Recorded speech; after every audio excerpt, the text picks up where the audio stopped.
Pengertian sarana berpikir ilmiah. Berpikir ilmiah adalah berpikir yang logis dan empiris. Logis berarti masuk akal, dan empiris adalah dibahas secara mendalam berdasarkan fakta yang dapat dipertanggungjawabkan. Nah, selain itu untuk menggunakan akal budi untuk mempertimbangkan, memutuskan, dan mengembangkan. Berpikir merupakan sebuah proses yang membuahkan pengetahuan.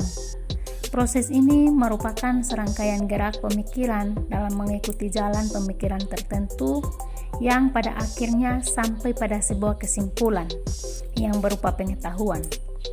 Sarana berpikir ilmiah pada dasarnya merupakan alat yang membantu kegiatan ilmiah dalam berbagai langkah yang harus ditempuh. Sarana ilmiah merupakan suatu alat.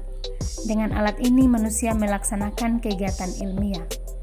Pada saat manusia melakukan tahapan kegiatan ilmiah, diperlukan alat berpikir yang sesuai dengan tahapan tersebut. Manusia mampu mengembangkan pengetahuannya karena manusia mampu berpikir mengikuti kerangka berpikir ilmiah dan juga menggunakan alat-alat berpikir yang benar. Nah, di dalam proses pendidikan ini, sarana berpikir ilmiah ini merupakan bidang studi tersendiri. Dalam hal ini kita harus memperhatikan dua hal, yaitu yang pertama, sarana ilmiah ini bukan merupakan kumpulan ilmu. Dalam pengertian bahwa sarana ilmiah itu merupakan kumpulan pengetahuan yang didapatkan berdasarkan metode ilmiah. Seperti diketahui, salah satu di antara ciri-ciri ilmu umpamanya adalah penggunaan induksi dan deduksi dalam mendapatkan pengetahuan. Nah, sarana berpikir ilmiah ini tidak mempergunakan cara ini dalam mendapatkan pengetahuannya. Secara lebih jelas dapat dikatakan bahwa ilmu mempunyai metode tersendiri dalam mendapatkan pengetahuannya yang berbeda dengan sarana berpikir ilmiah. Yang kedua, tujuan mempelajari sarana berpikir ilmiah ini adalah untuk memungkinkan kita untuk menelaah ilmu secara baik. Sedangkan tujuan mempelajari ilmu dimaksudkan untuk mendapatkan pengetahuan yang memungkinkan kita untuk dapat memecahkan masalah kita sehari-hari. Nah, dalam hal ini, maka sarana berpikir ilmiah merupakan alat bagi cabang-cabang ilmu untuk mengembangkan materi pengetahuannya berdasarkan metode ilmiah. Jadi jelaslah bahwa mengapa sarana berpikir ilmiah ini mempunyai metode tersendiri yang berbeda dengan metode ilmiah dalam mendapatkan pengetahuannya. Sebab fungsi sarana berpikir ilmiah ini adalah untuk membantu proses metode ilmiah dan bahkan merupakan ilmu tersendiri. Tujuan dan fungsi sarana berpikir ilmiah. Yang pertama, tujuan mempelajari sarana ilmiah. Tujuan mempelajari sarana ilmiah adalah untuk memungkinkan kita melakukan penelaahan ilmiah secara baik. Sedangkan tujuan mempelajari ilmu dimaksudkan untuk mendapatkan pengetahuan yang memungkinkan kita untuk bisa memecahkan masalah kita sehari-hari. Tujuan yang kedua yaitu fungsi sarana berpikir ilmiah. Fungsi sarana berpikir ilmiah adalah membantu proses metode ilmiah dan bukan merupakan ilmu itu sendiri.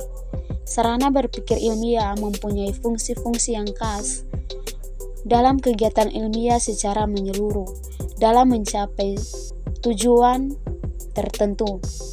Keseluruhan tahapan kegiatan ilmiah membutuhkan alat bantu berupa sarana berpikir ilmiah. Sarana berpikir ilmiah hanyalah alat bantu bagi manusia untuk berpikir ilmiah agar memperoleh ilmu. C. Peranan sarana berpikir ilmiah. Sarana berpikir ilmiah pada dasarnya ada 3, yaitu bahasa ilmiah, logika, dan matematika, serta logika dan statistika. Bahasa ilmiah berfungsi sebagai alat komunikasi untuk menyampaikan jalan pikiran, seluruh proses berpikir ilmiah. Yang pertama, peran bahasa sebagai sarana berpikir ilmiah. Bahasa memegang peran penting dan suatu hal yang lazim dalam kehidupan manusia. Kelasiman tersebut membuat manusia jarang memperhatikan bahasa dan menganggap sebagai suatu hal yang biasa, seperti bernapas dan berjalan. Adapun ciri-ciri bahasa ilmiah, yaitu yang pertama, informatika, yang berarti bahwa bahasa ilmiah mengungkapkan informasi atau pengetahuan informasi atau pengetahuan dinyatakan secara eksplisit dan jelas untuk menghindari kesalahan pemahaman informasi. B. Reproduktif adalah bahwa pembicaraan atau penulisan menyampaikan informasi yang sama dengan informasi yang diterima oleh pendengar atau pembacanya. C. Intersubjektif, yaitu ungkapan-ungkapan yang dipakai mengandung makna-makna yang sama bagi para pemakainya. D. Antiseptik, berarti bahwa bahasa ilmiah itu objektif dan tidak memuat unsur emotif, kendati pun pada kenyataannya unsur emotif ini sulit dilepaskan dari unsur informatif. Bahasa pada hakikatnya mempunyai dua fungsi utama, yaitu sebagai sarana komunikasi antar manusia, yang kedua sebagai sarana budaya yang mempersatukan kelompok manusia yang mempergunakan bahasa tersebut. Bahasa adalah unsur yang terpadu dengan unsur-unsur lainnya di dalam jaringan kebudayaan. Pada waktu yang sama, bahasa merupakan sarana pengungkapan nilai-nilai budaya, pikiran, dan nilai-nilai kehidupan kemasyarakatan. Oleh karena itu, kebijaksanaan nasional yang tegas di dalam bidang kebahasaan harus merupakan bagian yang integral dari kebijaksanaan nasional yang tegas di dalam bidang kebudayaan. Ada dua golongan bahasa yang umumnya dibedakan, yaitu yang pertama bahasa alamiah, yaitu bahasa sehari-hari yang digunakan untuk menyatakan sesuatu yang tumbuh atas pengaruh alam sekelilingnya. Bahasa alamiah dibagi menjadi dua, yaitu bahasa isyarat dan bahasa biasa. Bahasa buatan adalah bahasa yang disusun sedemikian rupa berdasarkan pertimbangan-pertimbangan akar pikiran untuk maksud tertentu. Sedangkan bahasa buatan dibedakan menjadi dua bagian, yaitu bahasa istilah dan bahasa artifisial atau bahasa simbolik. Bahasa buatan inilah yang dikenal dengan bahasa ilmiah. Perbedaan bahasa alamiah dan bahasa buatan adalah sebagai berikut. Yang pertama, bahasa alamiah antara kata dan makna merupakan satu kesatuan utuh atas dasar kebiasaan sehari-hari karena bahasanya secara spontan, bersifat kebiasaan, intuitif atau bisikan hati dan pernyataan langsung.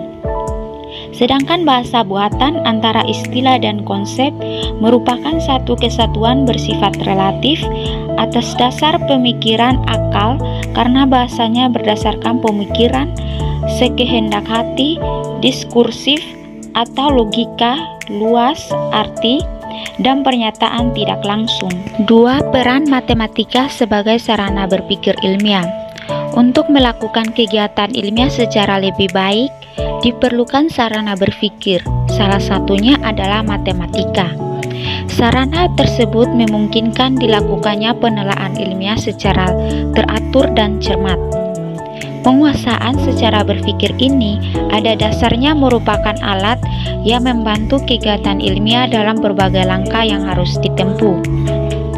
Lambang-lambang matematika bersifat artifikal yang baru mempunyai arti setelah sebuah makna diberikan kepadanya. Tanpa itu, maka matematika hanya merupakan kumpulan rumus-rumus yang mati. Bahasa verbal yang mempunyai beberapa kekurangan yang sangat mengganggu. Untuk mengatasi kekurangan kita berpaling kepada matematika. Matematika adalah bahasa yang berusaha menghilangkan sifat kabur, majemuk, dan emosional dari bahasa verbal. Matematika memiliki struktur dengan keterkaitan yang kuat dan jelas satu dengan lainnya, serta berpola berpikir yang bersifat deduktif dan konsisten. Matematika merupakan alat yang dapat memperjelas dan menyederhanakan suatu keadaan atau situasi melalui abstraksi, idealisasi, atau generalisasi untuk suatu studi ataupun pemecahan masalah. Pentingnya matematika tidak lepas dari perannya dalam segala jenis dimensi kehidupan.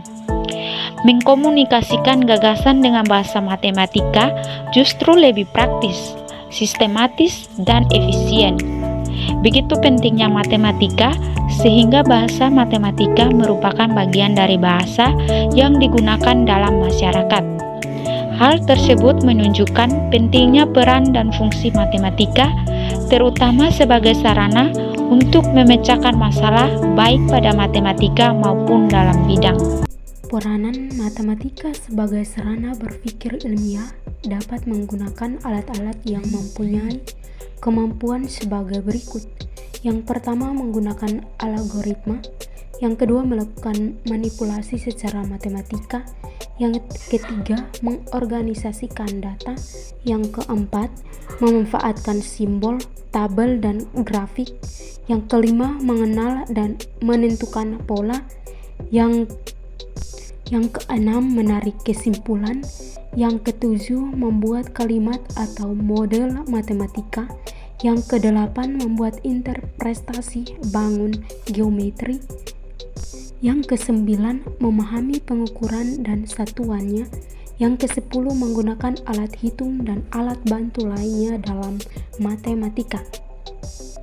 Begitu pula ada kelebihan dan kekurangan matematika, yaitu kelebihan matematika adalah tidak memiliki unsur emotif dan bahasa matematika sangat universal.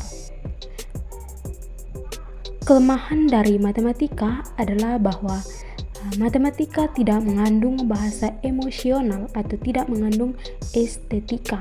Artinya bahwa matematika dengan penuh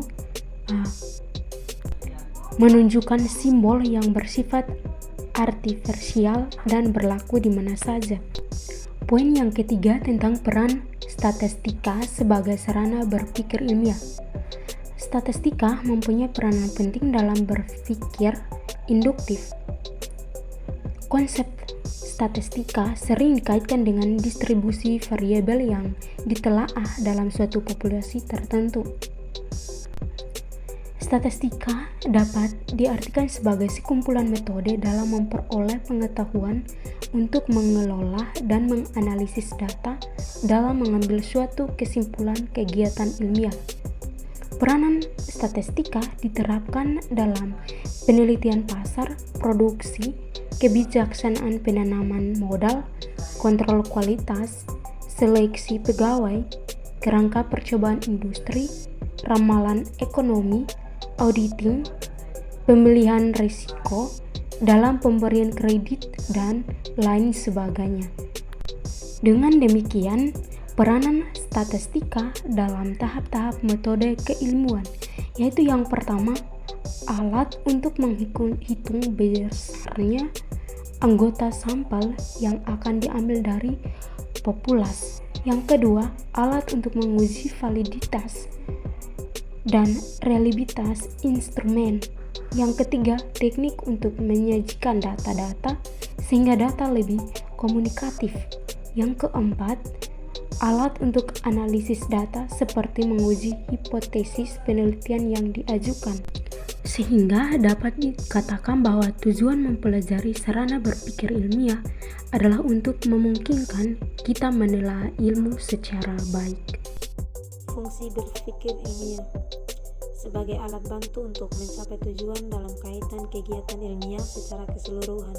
Sarana berpikir ilmiah merupakan alat yang membantu kegiatan ilmiah dalam berbagai langkah yang harus ditempuh. Sebelum kita mempelajari sarana-sarana berpikir ilmiah ini, kita harus dapat menguasai langkah-langkah dalam kegiatan langkah berpikir. Kegiatan berpikir adalah proses dasar dari pengetahuan manusia. Kita membedakan antara pengetahuan yang ilmiah dan pengetahuan non-ilmiah. Perbedaan berpikir ilmiah dan berpikir non-ilmiah memiliki perbedaan dalam dua faktor mendasar, yaitu sumber pengetahuan, di mana berpikir ilmiah menyandarkan sumber pengetahuan pada rasio dan pengalaman manusia, sedangkan berpikir non-ilmiah mendasarkan sumber pengetahuan pada perasaan manusia dan ukuran kebenaran, di mana berpikir ilmiah mendasarkan ukuran kebenarannya logis dan analitis, sedangkan berpikir non-ilmiah mendasarkan kebenaran pada keyakinan semata. Hubungan antara sarana berpikir ilmiah bahasa, matematika, dan statistika. Hubungan statistika antara sarana berpikir ilmiah bahasa, matematika, dan statistika yaitu agar dapat melakukan kegiatan berpikir ilmiah dengan baik diperlukan sarana bahasa, matematika, dan statistika. Bahasa merupakan alat komunikasi verbal yang dipakai dalam kegiatan berpikir ilmiah. Maka ilmu merupakan gabungan antara berpikir deduktif dan berpikir induktif. Matematika mempunyai peranan yang penting dalam berpikir deduktif, sedangkan statistika mempunyai peranan penting dalam berpikir induktif. Penalaran induktif dimulai dengan mengemukakan pernyataan yang memiliki ruang lingkup yang khas dan terbatas untuk menyusun argumentasi yang diakhiri dengan pernyataan yang bersifat umum. Sedangkan deduktif merupakan cara berpikir di mana dari pernyataan yang bersifat umum ditarik kesimpulan yang bersifat khusus dengan memakai pola berpikir silogismus.